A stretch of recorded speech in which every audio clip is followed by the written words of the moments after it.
विकी कौशल का नाम लेते ही दिमाग में ना एक इमेज बनती है कि भाई ये बंदा हर रोल में फाड़ देगा। छावा में उनकी परफॉर्मेंस देखकर आपके रोंगटे पक्का खड़े हो गए होंगे।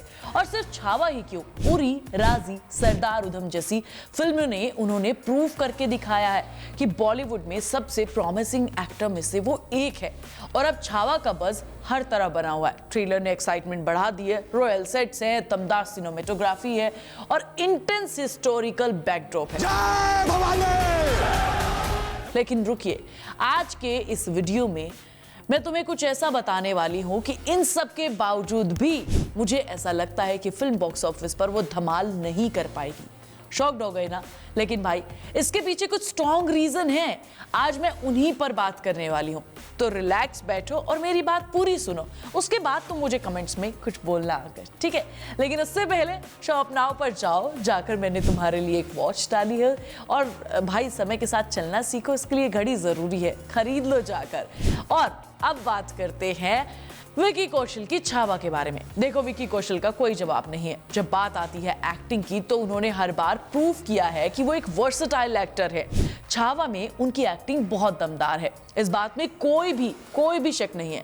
लेकिन भाई बॉलीवुड में सिर्फ एक्टिंग से फिल्में नहीं चलती हैं।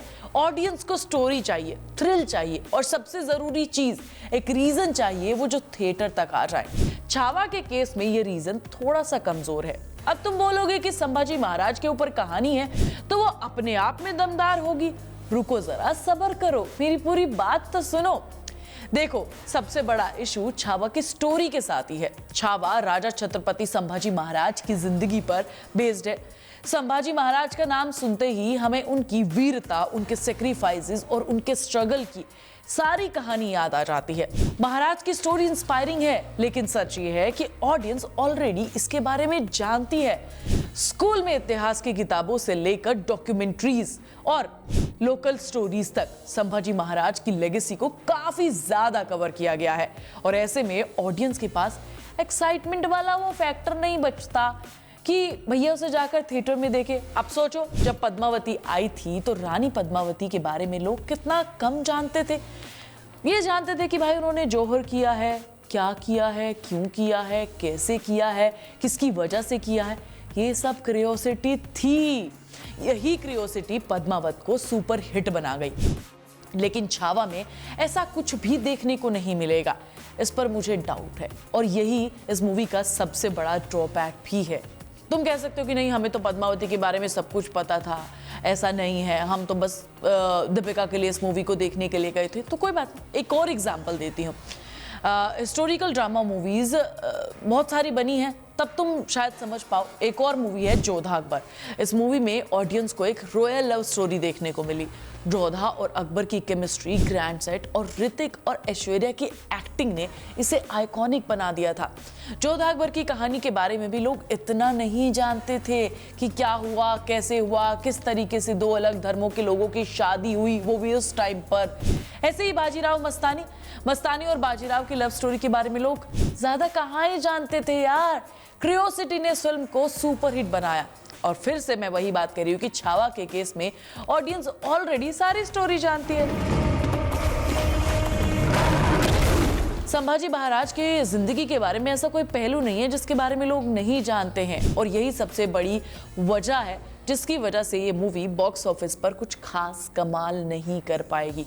हाँ, मैं इस बात में बिल्कुल यकीन रखती हूँ कि ये मूवी विकी कौशल की सबसे बड़ी फिल्मों में से एक होगी। इस मूवी में विकी कौशल की एक्टिंग की सच में बहुत तारीफ की जाएगी, लेकिन बॉक्स ऑफिस कलेक्शन करने में ये मूवी थोड़ा सा पीछे रह सकती है। अब एक बार को मान लो फिल्म मेकर्स ने स्टोरी में फिक्शन के नाम पर कुछ ऐड कर दिया। हिस्टोरिकल मूवीज में फिक्शन जोड़ना मतलब कंट्रोवर्सी को बुलावा देना। आजकल हिस्टोरिकल ड्रामा पर बवाल मचता ही है, जैसे ट्रेंड बन गया है। पद्मावती को देख लो, रिलीज से पहले कितना ड्रामा हुआ था। और अगर छावा के केस में ऐसा हुआ तो फिल्म का फोकस डाइवर्ट हो जाएगा। ऑडियंस फिल्म एंजॉय करने की बजाय कंट्रोवर्सी पर ध्यान देगी, जैसा अभी हो भी रहा है। ऑलरेडी एक छोटी कंट्रोवर्सी हो चुकी है जिसके बारे में मैंने इस वीडियो में बात करी है। और ये सिर्फ फिल्म की इमेज खराब करता है यार, बल्कि इसका बॉक्स ऑफिस कलेक्शन पर भी असर डालता है। अगर ये कंट्रोवर्सी बड़ी हो गई तो भाई फिल्म मेकर्स के लिए ये बहुत बड़ा झटका होगा। अगर फिल्म मेकर्स ने और ज्यादा कुछ फिक्शन के नाम पर डाल दिया तो और ज्यादा बवाल मचने के चांसेस है। दोनों केसेस में सफर किसे करना पड़ेगा? वो है विकी कौशल, क्योंकि यार विकी कौशल ने अच्छा काम किया होगा, हम सब जानते हैं। फिर भी फिल्म बॉक्स ऑफिस पर अगर कमाल नहीं कर पाए तो उनके लिए तो बुरा ही है ना यार। और एक सबसे बड़ी मिस्टेक ये भी हो गई कि भाई इस मूवी को 14 फरवरी को रिलीज किया जा रहा है, मतलब वैलेंटाइन डे के मौके पर। अब ये डिसीजन थोड़ा रिस्की लगता है। वैलेंटाइन डे मतलब प्यार का दिन। इस दिन लोग रोमांटिक मूवीज देखना पसंद करते हैं, हल्की फुल्की कॉमेडी फिल्म देखना पसंद करते हैं। लेकिन ऐसे में एक हैवी और सीरियस हिस्टोरिकल ड्रामा देखना उनके लिए थोड़ा सा प्लान में अनफिट सा नहीं बैठता क्या यार? खुद सोचो, तुम देखने जाओगे क्या? अब सवाल ये है कि क्या विकी कौशल इस सिचुएशन को कैसे हैंडल करेंगे। विकी ने हमेशा चैलेंजिंग रोल्स किए हैं और ऑडियंस को उनसे एक्सपेक्टेशंस भी काफ़ी हैं, लेकिन सिर्फ एक्सपेक्टेशन से बॉक्स ऑफिस सक्सेस नहीं मिलती है। विकी को शायद अपनी फिल्म की मार्केटिंग स्ट्रैटेजी पर और ज़्यादा ध्यान देना पड़ेगा। उन्हें ऑडियंस को समझना होगा कि छावा सिर्फ एक हिस्टोरिकल ड्रामा नहीं है, बल्कि एक इमोशनल जर्नी है, और उन्हें क्रियोसिटी क्रिएट करनी होगी, जिससे कि फिल्म में कुछ अनसीन फैक्ट या फिर इमोशनल डेप्थ होगी, तब जाकर कोई बात बन सकती है। और वैसे भी हिस्टोरिकल ड्रामास हमेशा से बॉलीवुड में कुछ रिस्की प्रोजेक्ट्स रहे, कुछ रिस्की जॉनर रहा है। ऑडियंस को अट्रैक्ट करने के लिए या कहानी या कुछ नयापन होना चाहिए, या फिर फिल्म मेकिंग इतनी ग्रैंड हो कि लोग थिएटर में खिंचे चले आए। छावा के केस में ये चीज़ मुझे थोड़ी सी मिसिंग लगती है। ग्रैंड विजुअल से भी ऑडियंस को ज़्यादा देर तक एंगेज रख पाना मुश्किल है। तो भाई रीज़न यही है कि मुझे लगता है कि छावा बॉक्स ऑफिस पर कुछ खास कमाल नहीं कर पाएगी। विकी कौशल की मेहनत, फिल्म की सिनेमेटोग्राफी और म्यूजिक सब बढ़िया होगा, लेकिन स्टोरी और रिलीज स्ट्रैटेजी थोड़ी वीक पॉइंट्स लगते हैं मुझे। अब ये देखना दिलचस्प होगा कि ऑडियंस इस फिल्म को कैसे रिस्पॉन्ड करती है। क्या विकी कौशल की ब्लॉकबस्टर फिल्म ये बन सकती है, या मेरे डाउट्स सही साबित होंगे? तो ये थी मेरी डिटेल एनालिसिस छावा के बारे में। अगर आपको मेरा कंटेंट पसंद आया है तो इसे लाइक करें और शेयर जरूर करें, और चैनल को सब्सक्राइब करना तो बिल्कुल मत भूल जाना।